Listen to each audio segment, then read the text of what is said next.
responsable y equitativo.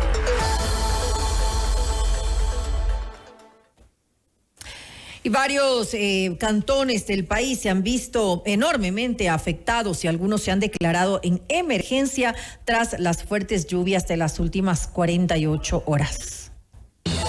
Vamos más allá de la noticia. Notimundo Estelar en FM Mundo con María del Carmen Álvarez. Nos acompaña a esta hora el doctor Jorge Carrillo, él es secretario nacional de gestión de riesgos. Doctor Carrillo, muy buenas noches y gracias por acompañarnos. Le saluda María del Carmen Álvarez. Buenas noches, María del Carmen. Buenas noches a todos los que nos escuchan por su radio. Gracias a usted nuevamente por estar aquí junto a nosotros. Doctor Carrillo, el fuerte temporal invernal por el que atraviesa pues nuestro país ha afectado hasta el momento a miles de personas. Lastimosamente también se registra, y esto es lo más preocupante, la pérdida de vidas humanas por esta situación. Hace pocos minutos nosotros tuvimos aquí en este espacio al prefecto de Bolívar, a Aníbal Coronel, y nos comentaba acerca de la gravedad de la situación que enfrenta esta provincia. ¿Qué acciones están tomando entonces pues desde el gobierno para hacer frente a este evento climático? Bueno, en primer lugar quisiera comentar ciertos datos de la coyuntura en la que vivimos. Hoy tuvimos un evento de 45 ríos desbordados y 31 con tendencia a aumentar nivel. Sumado a esto, estamos enfrentando la peor crisis económica de la historia. Eso creo que está claro para la ciudadanía y para el país. Y tercero, también tenemos una crisis de inseguridad sin precedentes. Sin embargo, nosotros como gobierno joven, dinámico y sobre todo de resultados, liderados por el presidente Daniel Noboa, estamos tomando acciones concretas tanto en territorio como de coordinación con las otras carteras de Estado. Nosotros como Secretaría de Gestión de Riesgos somos el ente rector del Sistema Nacional Descentralizado de Gestión de Riesgos y por ende nos compete la rectoría del sistema.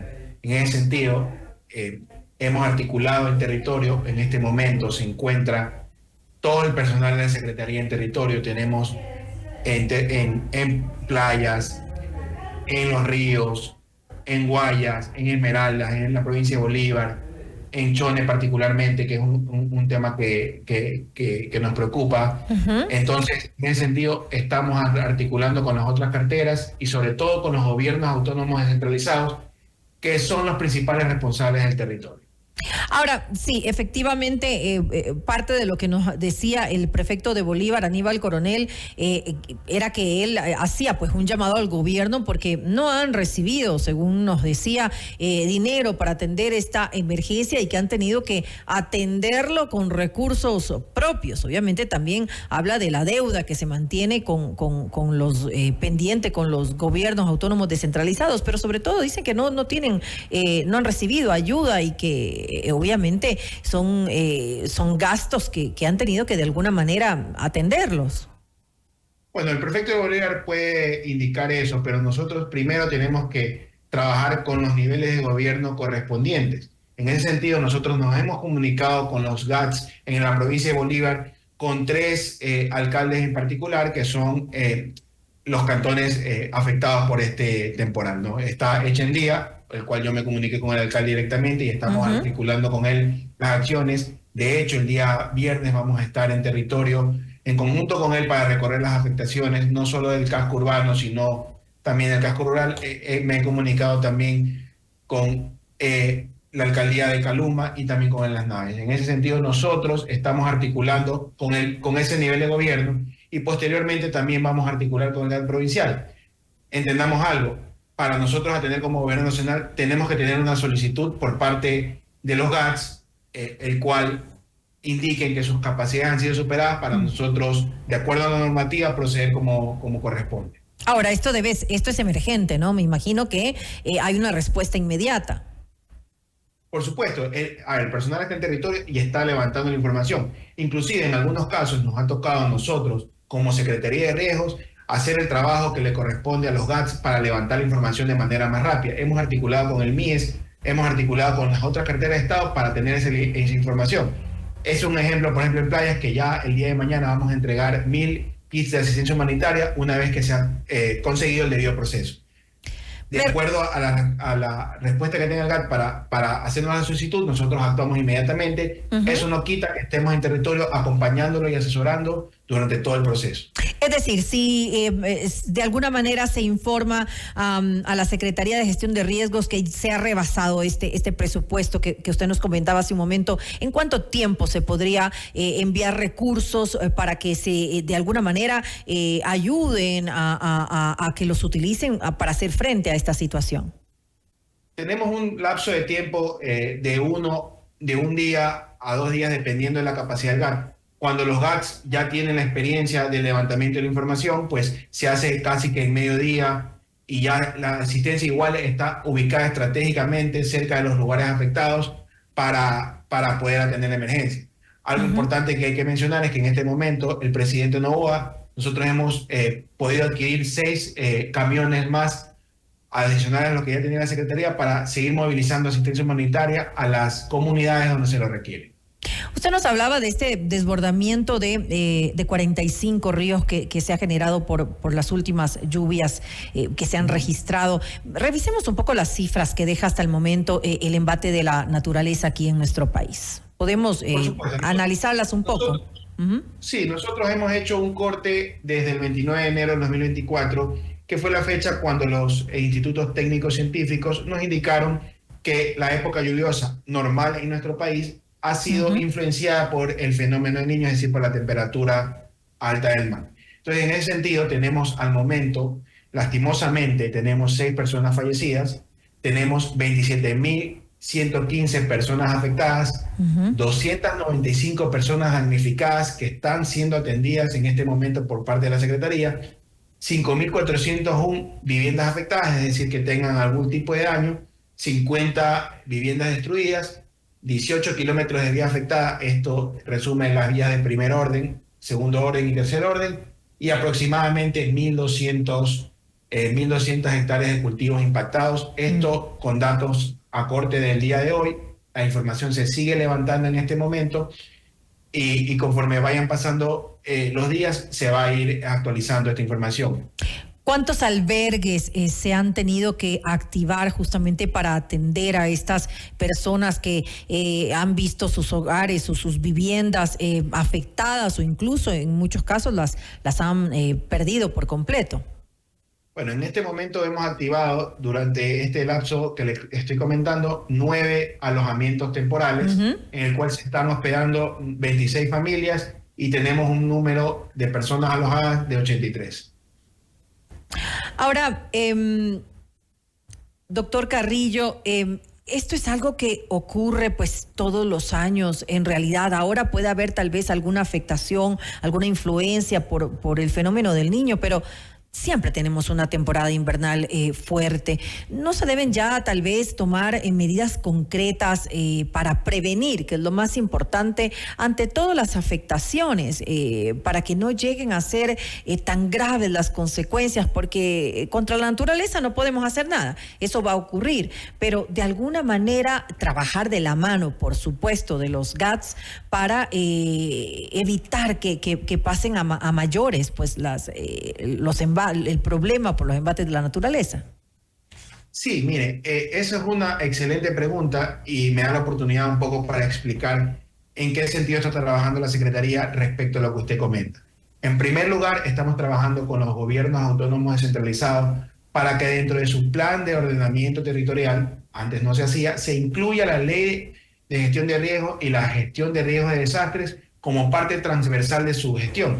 Es decir, que para emitir permisos, para el crecimiento de la ciudad, ellos tengan en cuenta esta gestión de riesgos de desastres tan importante y que tanto daño nos ha hecho, no considerarla dentro del plan de ordenamiento territorial. En este momento, y invito a los GATS a seguir trabajando de la mano con nosotros, tenemos alrededor del 46% de GATS a lo largo del territorio nacional que ya tienen dentro de su plan de ordenamiento territorial en la gestión de riesgos de desastre. Eso por un lado. Y por otro lado, nosotros como Secretaría estamos promoviendo las obras de mitigación, obras de ingeniería como tal con los GATS, ahora con la nueva ley de gestión de riesgos.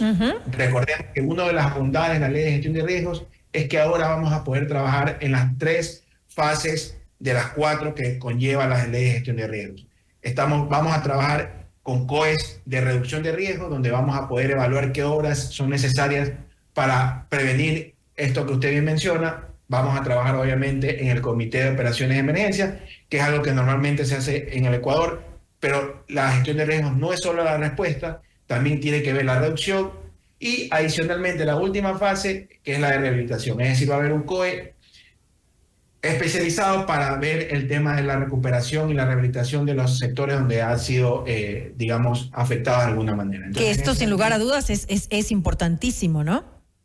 Claro, por supuesto. Es una de las partes fundamentales de la gestión de riesgos de desastres a nivel mundial, y nosotros, gracias a este gobierno, gracias a la Asamblea, tenemos vigente la nueva ley de gestión de riesgos que nos permite a nosotros como ente rector tomar las medidas necesarias para que los GATS, las otras instituciones del Estado, instituciones privadas también, porque recordemos que la gestión de riesgos es responsabilidad de todos, poder ejercer la rectoría como tal.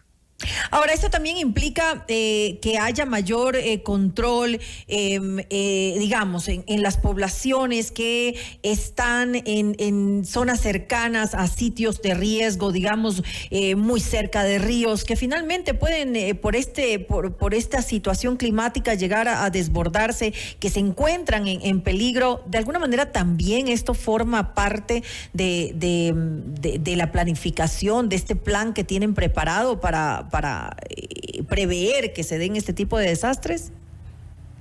Sí, a ver, eso es una parte que usted bien menciona, y otra parte también es la de proteger financieramente al Estado y al privado ante estos eventos naturales. En nuestro Ecuador no hay una cultura de protección financiera ante eventos naturales, y nosotros desde Secretaría estamos trabajando en un proyecto de transferencia de riesgo para cuya ciudad piloto inicialmente va a ser Cuenca, y nosotros vamos a trabajar esto a escala nacional para que todas las ciudades del país estén protegidas ante eventos naturales. Obviamente esto conlleva un plan a largo plazo. La gestión de riesgos de desastres, de hecho, en el marco de Sendai, está basada desde el 2015 al 2030, es decir, es un proyecto a mediano y largo plazo, pero vamos a ir dando pasos en firme para lograr eso y que Ecuador tenga una correcta transferencia del riesgo y estos eventos naturales no nos tomen por sorpresa. Es decir, un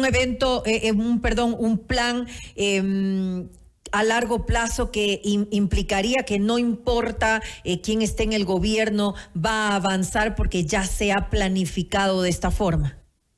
Así es, de hecho, basado en la ley de gestión de riesgos, ahorita con el reglamento vamos a dejar encaminado esto para que sea el gobierno que siga, tenga la plena seguridad de que siga con este proceso, porque finalmente esto es por el bien del Ecuador. Y eso es importantísimo, además, porque obviamente no importa cuál sea el gobierno de turno, hay que trabajar en gestión de riesgos. Lo que exista ahora una ley de gestión de riesgos es ya un paso importantísimo para poder empezar a prevenir, a evitar, y usted lo decía hace un momento, que me parece muy interesante, la protección financiera ante desastres naturales, porque finalmente sí, el país después termina pagando por los resultados, por las consecuencias que se dan por no haber previsto. Exactamente. De hecho, la ley de gestión de riesgos es un hito de este gobierno y un hito de esta asamblea que entendió la importancia de la ley de gestión de riesgos y el correcta gestión de riesgos de desastre. Y en ese sentido, uno de los hitos de esta administración va a ser encaminar la transferencia del riesgo, la protección financiera, como usted me menciona, que va atado del Atlas Nacional de Riesgo, que es un proyecto del presidente Daniel Noboa. Me quedo entonces con eso. Le quiero agradecer nuevamente al doctor Jorge Carrillo, secretario nacional de gestión de riesgos, por habernos acompañado en este espacio y comentarnos un poco cuáles van a ser las acciones que va a realizar la Secretaría de Gestión de Riesgos. Sí, gracias a todos. Recuerden a la ciudadanía, la Secretaría está en este momento desplegada en territorio, preparada para afrontar la emergencia, e infórmense por los canales oficiales. Gracias, muy buenas noches. Noticias, entrevistas, análisis e información inmediata.